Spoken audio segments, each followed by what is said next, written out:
Hello, what is going on, everybody? Liam here, Everything NYJ, back with a quick video for you. So, with the horrific news coming out of Monday Night Football, obviously Aaron Rodgers tearing his Achilles, we saw Zach Wilson step in, and we're going to see Zach Wilson continue to be this football team's quarterback, probably a lot sooner than any of us had wanted to. So, in today's video, we're going to be discussing what to expect from Zach Wilson as he is now the Jets starting quarterback once again. And to answer that question, we really don't know what to expect from Zach Wilson. Let's be honest. Zach Wilson going into his third season, or well, now in his third season, well, the last 2 years haven't necessarily been good to Zach Wilson. I'm not going to turn this into a Zach Wilson bashing video, but, well, he's been a bad quarterback. Let's face it. Can you really think of one game that Zach Wilson put the team on his back and led them to a victory? And like I said, do I like Zach Wilson? Yes. I think he's a good kid. I like him. But do I trust him in big situations? Absolutely not. A lot of times last year, the team was winning in spite of Zach Wilson.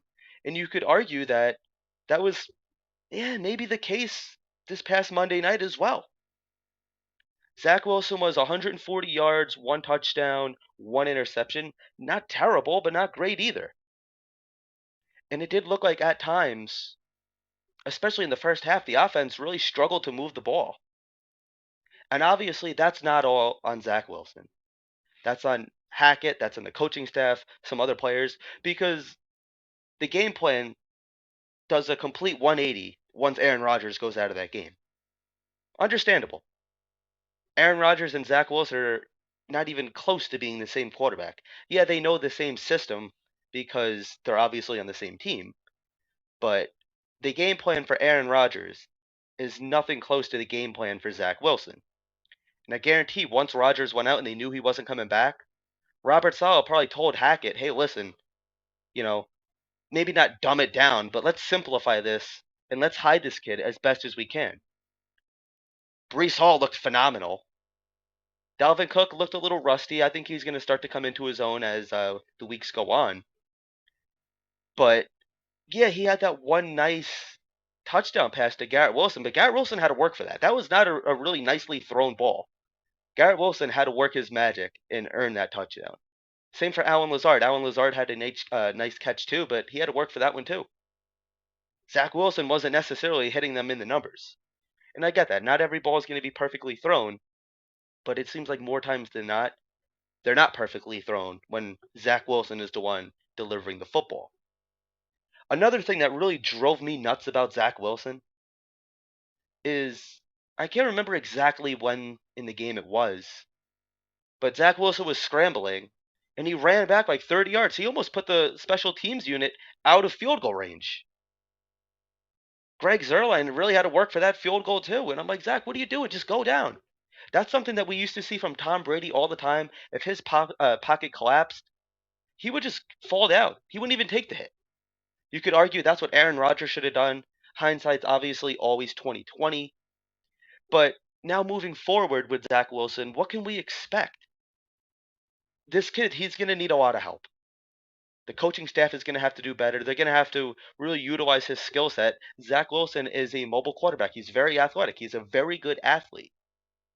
So you're going to want to see a lot of play actions, a lot of bootlegs. Don't just have Zach Wilson sit in the pocket. Have him roll out. That's what he likes to do. Now, I give Zach Wilson a lot of credit because in the preseason, we saw him stand in the pocket and deliver some really nice passes. That's something that he never used to really feel comfortable doing. So it's nice to know that Zach Wilson has improved with that. But the coaching staff is going to have to be better. The offensive line is going to have to be better. They're really going to have to help this kid out because my biggest fear is Micah Parsons really just teeing off on Zach Wilson, especially with this offensive line that does not seem to be in sync yet, i.e., Dwayne Brown. Laken Tomlinson, he's still a big question mark. He's still probably the weakest link on the offensive line. Connor McGovern, blew a couple plays. The offensive line, it wasn't pretty, but they really don't have a lot of chemistry together either. So there's always that to take into consideration as well.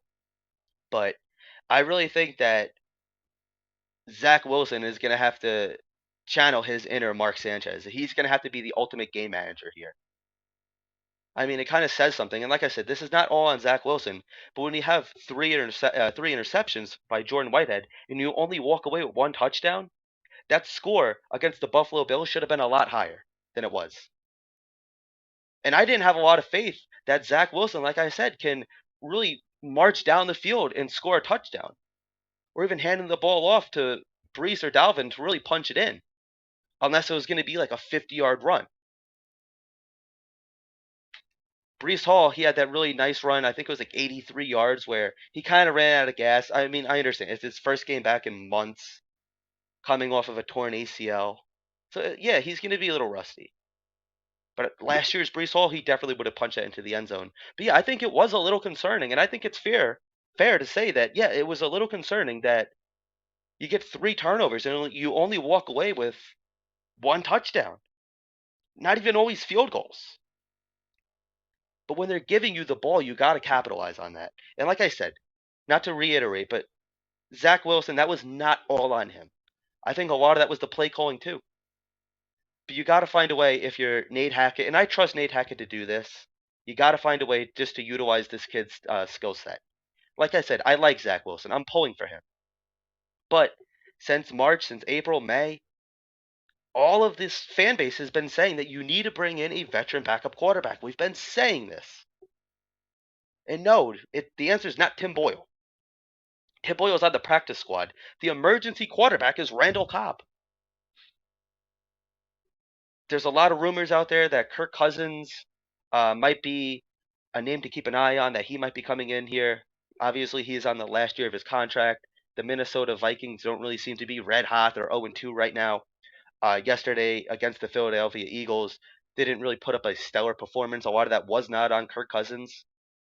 Yeah, I wouldn't mind Kirk, especially as a 1-year rental. I wouldn't mind that at all. But you're hearing Colt McCoy, Colin Kaepernick, Nick Foles, Carson Wentz. Like, none of these guys are really all that great. But let's face it, you're not going to find a great quarterback right now. Some people are saying maybe go trade for Cooper Rush. But why would Dallas want to give up on their backup quarterback who has proven that he can win games? Yeah, you bought Trey Lance in, but Trey Lance is still a little shaky too. But I don't know. It just seems like the New York Jets got really arrogant once Aaron Rodgers came into the building. But, it almost seems like the New York Jets forgot that they were the New York Jets, and we can't have nice things. I'm telling you, this franchise is cursed. But like I said, hindsight is 2020.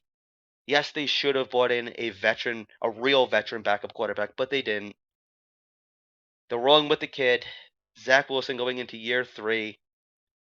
Just got to see what he can do against a very tough Dallas Cowboy defense. And moving forward, you have the Kansas City Chiefs, you have the Eagles, you have the Patriots. Week 3, that's going to be an interesting game because Zach Wilson has played historically bad against the New England Patriots, which really scares me to death.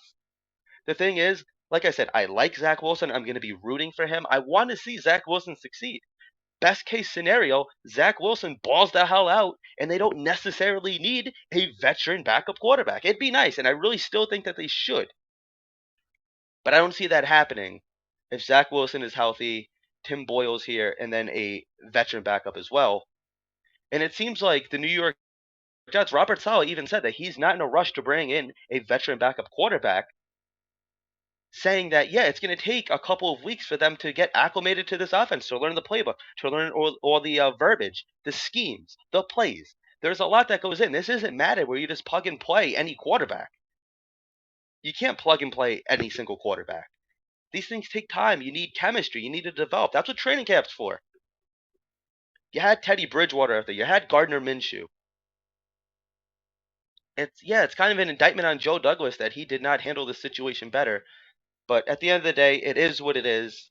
But like I said, I don't even know what to expect from Zach Wilson because he hasn't really proven anything. Zach Wilson has not won anything in the National Football League. Yes, he was 5-1 when he first came back, but a lot of those wins were in spite of bad quarterback play. It's because we had a stellar defense. It's because we had Garrett Wilson and Brees Hall, AVT on the line. Once they went down, Zach Wilson's performance dipped too. This is why I really would have liked to keep Mike White. Not saying that Mike White is this great NFL quarterback, but he's a very serviceable backup. So I think the Miami Dolphins definitely got a steal with that. But let me know down in the comment section below, what are you expecting from Zach Wilson moving forward? You gotta hope to God, fingers crossed, that yeah, maybe he's just a really good game manager. Just don't be the reason that we lose. Stop with the boneheaded interceptions. Stop running back 30 yards. Just fall down. It's okay to live to fight for another day. It's okay to do that. But I gotta say, my expectations for Zach are low. Just, I don't want to see him get rattled out there. He said it best. He has to trust his head. He has to trust his footwork. And yeah, maybe he'll be all right. But the last thing that you want is somebody like a Garrett Wilson getting upset that he's not getting the touches that he deserves, or Zach Wilson's just missing him, or whatever the situation is. He's throwing worm burners. He's throwing it over guys' heads. We saw how inconsistent Zach Wilson was with screen passes going 5 feet over Braxton Berrios' head, or just 5 yards short of him. We saw a lot of that last year. But this is just such a talented team, and this defense is really going to have to keep us in games. But it's really not even fair to ask that of the defense because the defense is already doing so much. Sitting in MetLife Stadium, they were begging for some pick sixes, and I said that's really not even fair. How many turnovers do you want this team to generate? How many sacks? 5 sacks. And Quentin Williams was not one of them. That's crazy. Quentin Williams didn't even fully unleash against the Buffalo Bills. He's only going to get better as time goes on. But this is really going to have to be a collective effort. Everybody's going to have to rally around this kid and hopefully bring the best out of Zach Wilson. That's what I'm hoping to see. Like I said, Zach Wilson, I am cheering for you. I am rooting for you. JETS, Jets, Jets, Jets. Let's go, Zach Wilson, at least for this year. Don't take this for granted, Zach. Going into year 3, you're getting your third chance, your third crack at this. Most quarterbacks dream of that opportunity, but unfortunately, they're out of the league. And there's a real case that Zach Wilson should have been out of the league too, had he had not been such a young draft pick. Going into year 3, he's getting the opportunity of a lifetime. Hopefully, Aaron Rodgers did everything he can to coach this kid up, and hopefully, Zach Wilson really did learn. So, like I said, let me know down in the comments section below, what are your expectations for Zach Wilson? Thank you guys for watching. Follow Everything NYJ on all social media platforms at Everything NYJ. Thank you guys for watching. We'll talk Jets soon.